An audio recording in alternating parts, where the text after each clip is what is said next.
We are back. January 21st, Thursday, 6-game NHL slate. Last night was a fun one. We had a lot of close games, high scores. The 6.5 total for Toronto and Edmonton did not get there. Absolutely. And I actually went a little bit underweight on that game just due to the prices, but it worked out. If you are new to this channel, hit that subscribe button, hit the like button. It is greatly appreciated. And we can't thank you enough if you are continuing to come back every single day and hitting that like button. I also just really appreciate the people that are putting comments in there. I will respond to every single comment and answer any of your questions, even if it's just, hey, I love this content. I come back every day. We love to hear that from you guys. So continue to support us if you're enjoying the content. We have a lot of great stuff. NBA almost nightly, Euro League on there today, another niche sport that there is a huge edge for. Soccer is there almost every day as well. So be on the lookout for more content from us, and let's get into the slate. I would have had my cover image on here. It wasn't working when I started this, but Brady Tkachuk is the cover boy for tonight. Not necessarily a must play, but I we'll get to him in a second. So the odds and totals as I am recording this video, Avalanche coming in as a minus 250 favorite on the road, actually, against LA with the highest implied total of 3.5. And the total is not that high because the game only has a 5.5 total. So, we're expecting like a 4-1 win here for the Avalanche. The Canadians a 3.4 implied total, and the Canucks a 3.3. That game just went to overtime last night, 5-5. Carey Price, I think, ended with like 1 point maybe. He actually, with the overtime loss, I think that got him into the positive. But crazy game, a lot of DFS stuff that I really like from the Montreal side. And there's definitely some value on the Vancouver side as well. The Jets will face off again with Ottawa. And I think if you saw what happened on Tuesday, is that game environment is just going to have a lot of DFS value, even if the total is not as high as we want. It's only a 6 right now, and I think it'll move up to 6.5 before it closes. But I think you can target both sides of the Jets and the Senators, and the Jets are just giving up tons and tons of chances. I think it's Brossoit got just peppered and then ended up getting the win in overtime to kind of like bring on a good day. But on the Lightning, only a 3.1 implied total right now. I think that will go up as the day goes on, mostly due to just a low total in the game, but they are a minus 160 moneyline favorite. And the Islanders are also a 3.1 implied total. I just didn't have room to list them here against the Devils. So here we go. Nathan MacKinnon, 8,500, I think will be the most popular play on the slate, especially that it's you're not picking between a couple guys. I think that there's a clear path to just making him work at the center position. Patrice Bergeron, I think, is viable as well. If I'm playing him, I'd like to pair him with Marchand. The problem is I feel like Marchand is actually a little bit overpriced. And I think DeBrusk was also the third winger for them on that first line in the last game. And they still, I believe, have yet to score an even strength goal. So I'm not super excited about Bergeron. I think they are due to break that skid, and obviously they should. But 7.6 might be a little bit too high for cash, but definitely a great GPP stack with Marchand and DeBrusk. Braden Point, 7,400. I think, it's going to be kind of like saying the same thing over and over again with him and Stamkos, is that they are going to continue just to provide a lot of upside because they are going to be the two that are going to be heavily relied on for offense without Kucherov. So Braden Point, I wish he was a little bit cheaper here, honestly, like back to that 6.9, 7K range. Just depends on where your builds land, but he is certainly fine. I just don't love the low total in the game. So fine cash play, but again, in this range, I don't love a ton between those two, and I prefer to get up to MacKinnon or pay down for Mark Scheifele, who did get a decent price increase. I think that was probably due to great recent performance, 3 games in double digits so far. He came on late. I don't think he got the shot on goal bonus, but I think ended up with at least 2 assists. And he is just going to be in that same game environment again today with Ottawa. So 6,900 I think is doable. I don't think he's a must play. He's not as great of a value as he was on the slate before. So in the mid-range, we saw Bo Horvat have a phenomenal game last night against Montreal. 5,800. I actually prefer him over Pedersen at this point. I think he's just in better form right now. Nick Suzuki is also in phenomenal form.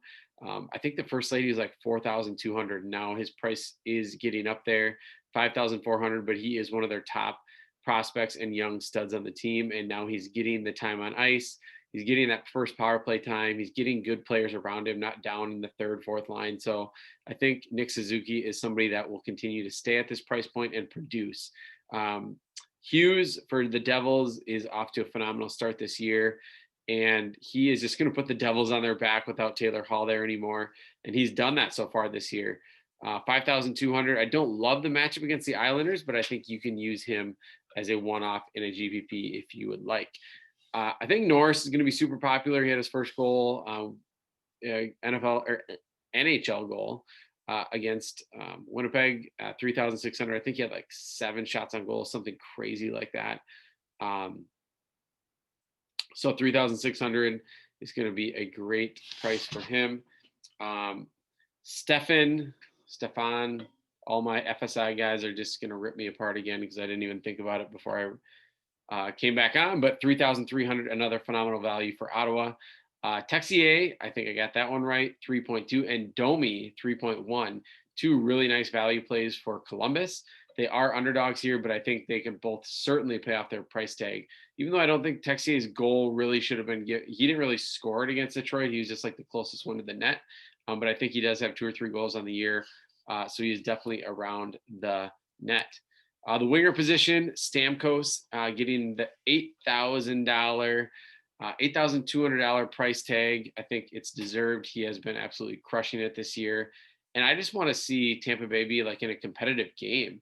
You know, they did score a couple late, but I think even in a more of a competitive game, you're going to see that shot on goal total just really rise for somebody like Stamkos and Point, even Victor Hedman as well. But I think you can definitely find a way to pay 8,200 for Stamkos on this slate, or you decide that you want more correlation and you're playing Nathan McKinnon, and then you can go Mikko Rantanen, or maybe you fade McKinnon and you go Point and Stamkos. I think those are all viable options. Or if you just want to play both on an island with Stamkos and McKinnon separately, that's fine too. I think you probably prefer the correlation. And I think Rantanen and Landeskog now are priced close enough that I just prefer Rantanen. I think he's more of a goal scorer. Landeskog is going to be more of a pass first guy. So I think the shot on goal total is going to be higher for Rantanen. So I prefer him over Landeskog. Kyle Connor continues to show up with goals. I think he's a little bit more GPP only for me. Brady Tkachuk is a phenomenal play, 6,800. I love him. I think the hard part to wrap around, like he's so talented and he's going to get the peripherals. He's going to get the shots on goal and the blocks, and he's on the ice a ton. But when you compare him to the price of Norris, Stefan, Batherson, Dadonov still is super cheap, then it makes it a little bit harder to like pay up over 3,000 more for Brady Tkachuk. But he is clearly their best player out there. Even Thomas Chabot is, 6,300, which I think is a little bit overpriced even in this matchup. But I love Brady Tkachuk at 6,800. Blake Wheeler got a little bit of a price increase. I think it was 5.3 last slate. He has been shooting the puck a ton, always in play for that 5 shot and goal bonus so far this year. It obviously has really great correlation with somebody like Mark Scheifele. Brendan Gallagher had 7 or 8 shots on goal last night, 5,500, also had a goal. I don't know how he just doesn't get the respect to get that price tag any higher than that, but he's a great play at 5,500. Brock Besser is also a great play at 5,200. I think showed up with at least 2 goals tonight as well. Boone Jenner, 4K, block shots and put shots on goal and is having a phenomenal start to the season. Love him at 4K. Tyler Toffoli, I think might be the most popular value of the slate, especially coming off this massive game against Vancouver. I think it was due, like his shots were there, the high danger chances were there. I think now you just see once he produces, he's going to be 3.9 today. And then the next time he's on the slate, he's going to be like 4.7 or 5K even, because that's kind of where he was when he played with LA anyway. So I think it was just a matter of time before he hit his stride here in Montreal. Batherson, 3.5K is going to be also another popular option who had a bunch of shots on goal against Winnipeg.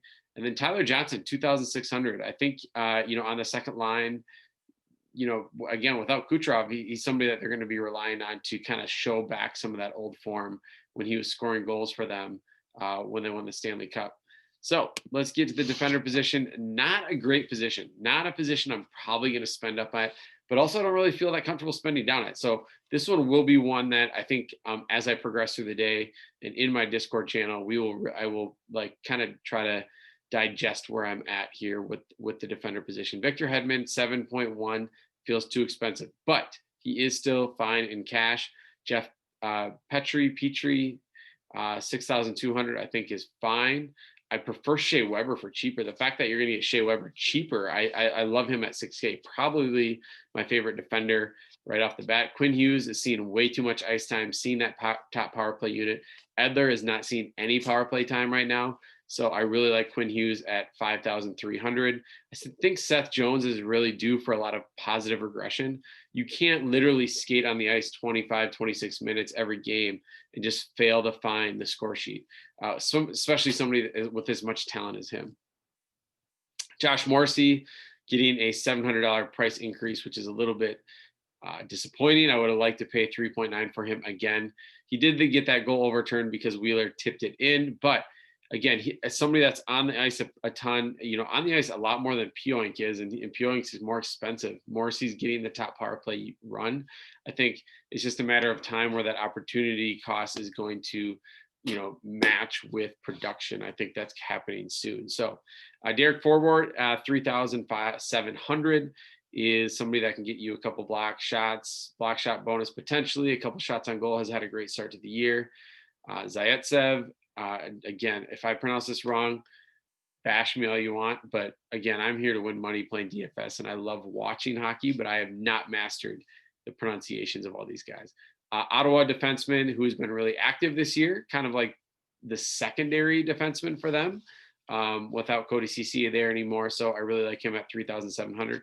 David Savard, I think, is too cheap at 3K. He's got assist equity and block shot bonus in him any night. And Gudbranson, I think, is just going to be a mainstay as long as he stays as cheap. He is also able to block shots and get that block shot bonus. So let's get to the goalie position. Grubauer as the biggest favorite on the slate against LA, I think is fine. The only I have about him is that he's on the road. So always paying up that high for a road goalie, even when they're that big of a favorites, I think you always want to do it with just a little bit of hesitation. So Vasilevsky should start. They're not on a back-to-back. I think, again, they are going to be on the road. So, again, same situation, big money line favorite, but you are worrying about being on the road. Varlamov at home against the Devils. That kind of backfired on our Rangers goalie a couple nights ago. But I think Varlamov is a little bit more skilled, and I think the Islanders are just a better defensive team, obviously, than the Rangers. So I don't mind him at 8.1. Tuukka Rask, 7,800. He's fine. Boston does such a good job at limiting shot opportunities that I think that always comes with a little bit of risk. And you're really, really focused on the win equity more than having a floor of saves, where I think Hellebuck even is probably going to be a slight favorite, maybe even a pick 'em, 7.6K. I think if he's going to get anything like Brossoit saw against Ottawa in the game before, that many saves, I think you have to consider him if he has even a little bit of win equity with all that save equity. Demko, I really like at 7,200. I think he's too cheap. I'm expecting him to start. Maybe Markstrom will start, but I think I like – not Markstrom, sorry. I think, Holtby started tonight. So maybe it won't be Demko. Maybe it will be Markstrom. But regardless, whoever's in net for Vancouver, I like. And I think they're going to be too cheap in a matchup that should be fairly close in odds with Montreal. Now, it could happen like it did tonight, and both teams just blow up, and the goalies are all awful. Jonathan Quick is a very, very GPP dart. If you think that Colorado falls flat on their face, he's going to see a lot of shots on goal and is at home. So, again, that wraps up another NHL DFS puck drop. We will have both the showdowns covered here at FSI for the Sunday NFL games. So make sure you come back to the channel and check that out. Otherwise, give this video a like, comment. It is all greatly appreciated. hopefully find you on the green side again tonight in our NHL DFS contest.